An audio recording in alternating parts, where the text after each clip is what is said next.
Prenons un exemple à nouveau d'une classe user qui vit donc dans son propre fichier user.java. Et puis à côté, dans une autre classe, j'ai une méthode main, public static void main, qui prend ses arguments avec du code à l'intérieur. Et puis, pour un certain nombre de raisons, je vais mettre sur ce constructeur un modificateur de visibilité qui est private. Première question, est-ce que c'est possible de faire ça? Est-ce que c'est légal? Bah oui, il n'y a rien qui m'empêche de décider que le constructeur de ma classe user est un constructeur privé. Mais alors, qu'est-ce qui va se passer dans mon application? Si j'écris le code user u égale new user, qu'est-ce que le compilateur va faire?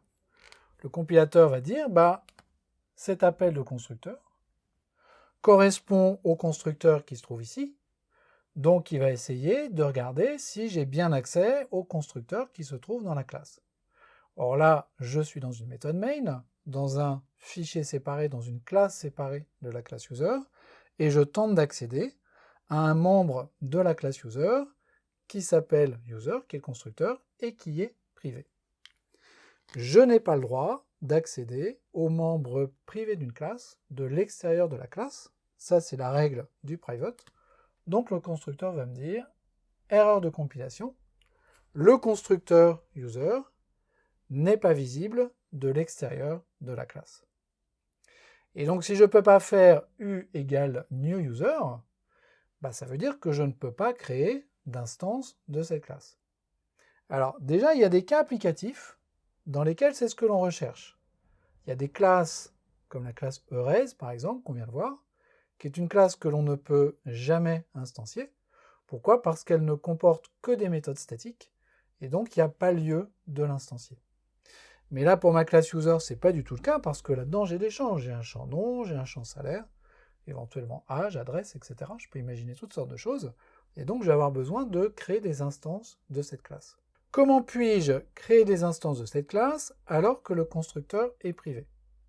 Quels sont les seuls éléments de user que je puisse appeler sans avoir d'instance de user? Ce code-là, il ne compile pas.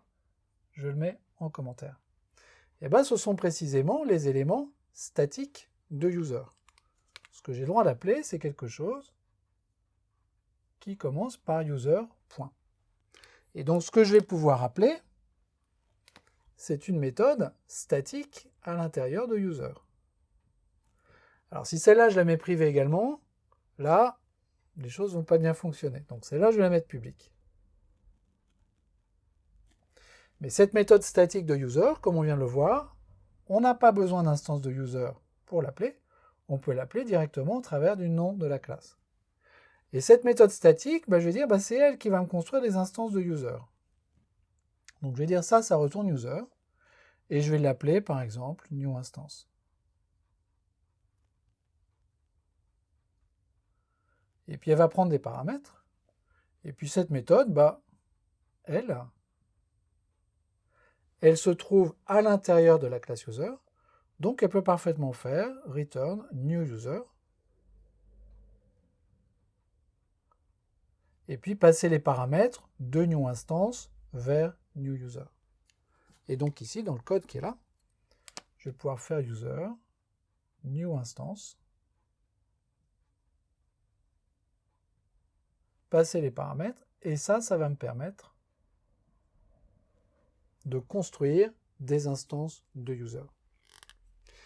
Cette façon de faire des constructeurs privés et d'exposer des méthodes de construction d'objets qui sont statiques, ça c'est un pattern, donc c'est un modèle de code tout à fait classique, et ça c'est une vraie méthode factory. C'est-à-dire une méthode qui permet de construire des instances d'une classe. Le sens premier de factory, c'est celui-là. Alors, c'est intéressant de voir ça parce que ça permet de voir sur un vrai exemple l'exploitation à la fois des modificateurs de visibilité et du modificateur statique. Je ferme l'accès au constructeur de l'instance, mais j'ouvre l'accès à des méthodes factory qui sont statiques et qui vont faire le travail de la construction des objets. Quel est l'intérêt pratique de ça? L'intérêt pratique, c'est essentiellement de faire de la validation. Supposons que ma classe user elle prenne un certain nombre de paramètres, un nom, un âge et puis une adresse mail. Et je ne veux pas construire d'instances de user dans lesquelles l'adresse mail ne soit pas une adresse mail valide. Plutôt que de faire la validation dans le constructeur, ce qui n'est jamais une bonne idée, on peut faire la validation dans la méthode factory. Et si l'adresse mail est bien une adresse mail, à ce moment-là, construire l'objet et faire l'appel du constructeur. Et si l'adresse mail n'est pas valide, à ce moment-là, s'arranger pour transmettre un message d'erreur au code appelant et redemander une adresse mail. Donc ce principe de constructeur privé et de méthode statique publique, c'est un principe qui est en fait très utilisé dans les applications et qui est un bon exemple de l'exploitation des modificateurs de visibilité et du mot-clé statique.